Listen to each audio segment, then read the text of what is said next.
Good morning, everybody. It's a privilege to be here, and for the record, I did take a shower this morning. I'd like to talk to you this morning about a very exciting advance in cybersecurity that we're bringing to market in Microsoft Azure. Now, if you talk about cloud security, a few years ago, there was a lot of skepticism. A lot of people believed that on-premises networks were more secure than the cloud. They were concerned about moving workloads and data to the cloud. But the fact is, over the last few years, people have come to recognize that the cloud can potentially offer a much more secure world than the one we've been living in. And that's based on a couple of characteristics of the cloud. Now, the cloud, for the record, does operate millions and millions of objects. We operate on the order of millions of servers. And so the only way to operate at that kind of scale is with automation.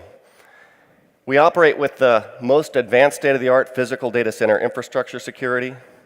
We operate with advanced operational security, and we operate with extreme automation, which includes machine learning for cyber defense, detecting threats on our networks.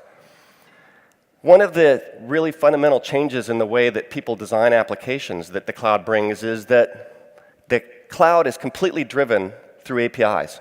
It's a very homogeneous environment, unlike the very disparate, heterogeneous environments that you have on premises, the ones that have grown up through people adding feature after feature, config after config, adding bolts on top of existing systems. In the cloud, everything is driven through APIs, and that gives you the ability to understand your entire application topology through APIs.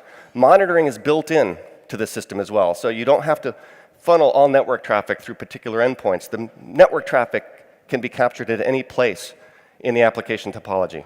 And again, the cloud brings with it the ability to have security features as a service. Our own Azure Security Center, for example, tells you by looking through those APIs where you might have weaknesses in your application architecture, where you might have an HTTP endpoint exposed to the web without a web application firewall in front of it. And we also use our machine learning technology to identify threats that might be impacting your applications. Now, a lot of people, therefore, have started to move critical workloads to the cloud, but there's still people out there, there's still organizations out there that have data and workloads that they still are uncomfortable moving to the cloud. It might be their most sensitive IP of their organization, the design for the next generation product. It could be health information that maybe even regulations prevent them from putting up in the cloud. And so what we're working on in Azure is ability for people to protect that data at all times. There's built-in encryption in the platform, so we can have server-side encryption. We're also implementing customer-managed keys for encryption, so you have full controls over the keys that are encrypting your data at rest or in flight. But the missing piece in security up to this point has been encryption in use. So sure, you can put your data up in the cloud, even that most sensitive data, and have it encrypted in the cloud. But up to now, you've not been able to use compute in the cloud without making that data appear in the clear in the cloud. And that's where people get uncomfortable about certain types of data and workloads. What we're bringing out to market in Microsoft Azure is encryption in use. And this encryption in use is built on top of a technology called Trusted Execution Environments, or TEEs, or enclaves. There's a couple of types of enclaves. One of them is called Virtual Secure Mode, and it's built into Windows Server 2016. Another one is called Software Guard Extensions, and it's built into Intel's latest processors. By using one of these enclaves, which is effectively a black box, you can put code into this black box and have that black box only execute the code that you authorize. You can also ask the black box what code it's executing, and it will attest to you based on the enclave's root of trust, whether that's hardware or software, that it's executing a particular piece of code. And if you're comfortable with that code, and you're comfortable with the protections that the enclave is giving that code, and any data it might process inside the enclave, you can release secrets to it. And those secrets, once released to it, allow it to perform computations in that black box, effectively encrypted while it's in use. The data remains encrypted from the outside of the perspective of outside of the black box, but inside it's in the clear. And so you can perform complex computations on that data without ever having it exposed to the environment. In this diagram here, you can see the hardware. This would be an example of SGX, built in to the processor, encrypted memory, encrypted computation, the SGX enclave. The application there has a little box where it stores its code and the data that gets processed in the clear.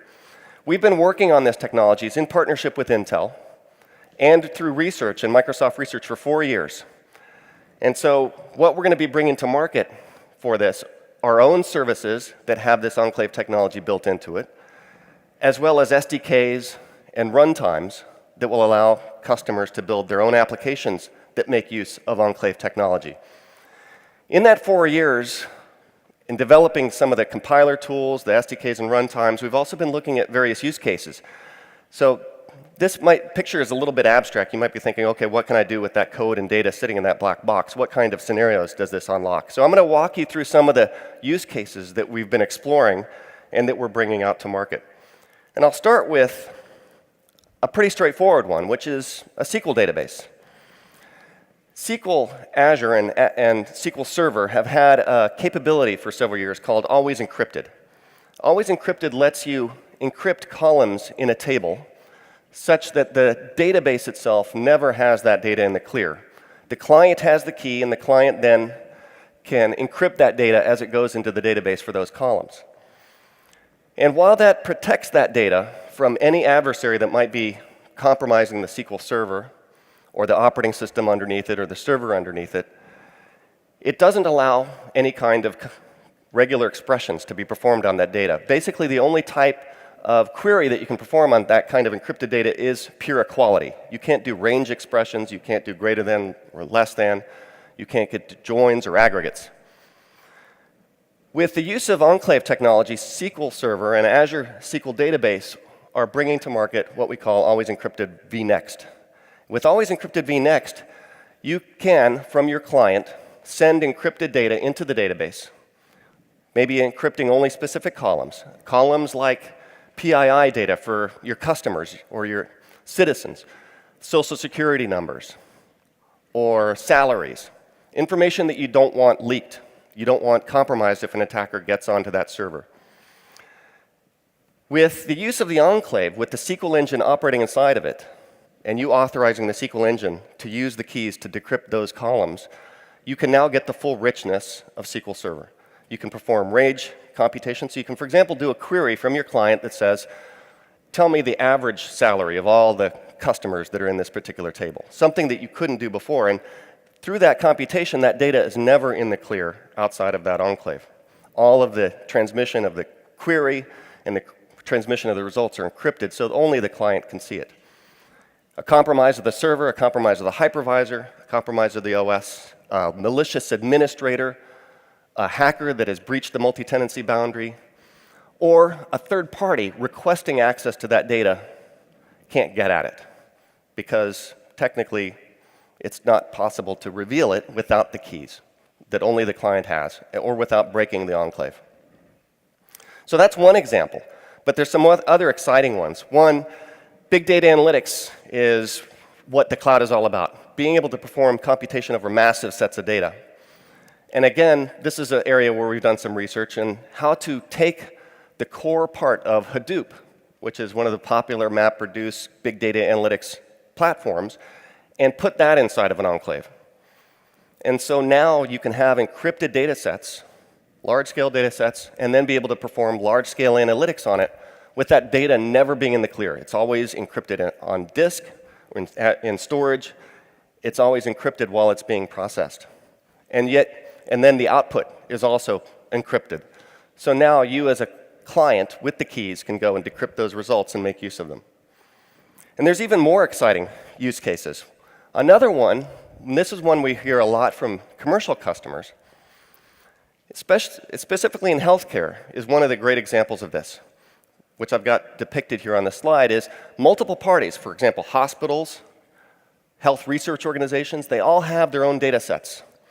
And machine learning to go get insights into what the latest drug treatments, how they perform, or looking at a demographic data set and understanding what kind of risks they're under and what kind of treatments might work effectively for them requires huge amounts of data. And This data is all siloed among these different organizations. They'd love to be able to put their data together and then run machine learning over the aggregate data to get those insights out of it. But in many cases, regulation or fear of leakage of the data that they've been entrusted with, this patient information, this research information, prevents them from collaborating in this way. With confidential computing now, that scenario is unlocked. They can each or all agree on a particular machine learning algorithm and then make sure that the enclave is running that particular algorithm, which they're confident will not leak any of their data, release their keys for their own data sets to that enclave, and now the enclave with the keys for each of the participants' data sets then can perform an aggregate machine learning computation over the whole set and get deeper insights. And then finally, blockchain, of course, is something that everybody's talking about these days. For example, John Sullivan at the Department of State Blockchain Forum just last week said that he believes that the State Department will be using blockchain on a day-to-day basis for everything from advancing diplomacy to managing fraud and waste and relief efforts and many other scenarios. Now, one of the limitations of blockchain is that it's highly inefficient. And it's inefficient because it's a distributed network that achieves consensus, meaning that the different parties in the network with their own copies of the ledger or database have to perform some computation to prove that they're trustworthy. It's called proof of work. Typically solving some cryptographic puzzle that takes some time. In the Ethereum network, one of the most popular blockchain platforms used for processes like the ones I've talked about, the average length of a transaction commit is about 10 seconds, but typically you wait for about 60 seconds before you trust that that is really part of the chain. And the transaction throughput's typically in the range of 15 to 25 transactions per second, far off of what you can get with a centralized database. But leveraging trusted execution environments where you can build a blockchain network on top of enclaves, where the enclaves now are running this trusted code, you can trust the transactions produced by any one of those members. There's no need for a distributed consensus protocol. It acts like a centralized database. And we're bringing this to market with a framework called Coco that will make completely open source. We've already integrated the Ethereum blockchain network into it, and other blockchain networks can be integrated into it. JP Morgan Chase is integrating its Quorum database into it. Intel's integrating their Sawtooth Lake distributed ledger onto it. And with Coco, now you get centralized database-like throughput, 100x the transaction throughput of Ethereum, and commits that are on the order of milliseconds rather than minutes. Plus, you get confidentiality, because now you trust that code inside of the enclave to protect the secrets that are in the blockchain, the transactions that only some party should have access to. For example, in a supply chain scenario where you've got a retailer or somebody that's working with the supply chain and then suppliers themselves, you'd like the retailer to see all the transactions with all their suppliers, but the suppliers to only see their own transactions with the retailer. Implementing that kind of access control in Coco is as simple as setting a rule that's saying the participants should only see their own transactions, the retailer can see all of them. And the code inside the enclave then will only release those transactions according to the access control policies and the authorization of whoever's asking for the data. So Coco brings what we call enterprise platform to blockchain, centralized database throughput and latency, as well as confidentiality. So this technology, we're at the very first steps of this. We've got an early access preview here in Azure. We hope to bring this out in the next year with the SDKs, runtimes, tools, compilers, attestation services, working with our industry partners like Intel to advance the state-of-the-art of this technology. And I really fundamentally believe that not just for the cloud, but for cybersecurity in general, this is the beginning of a new era where we can be more secure than we ever have before.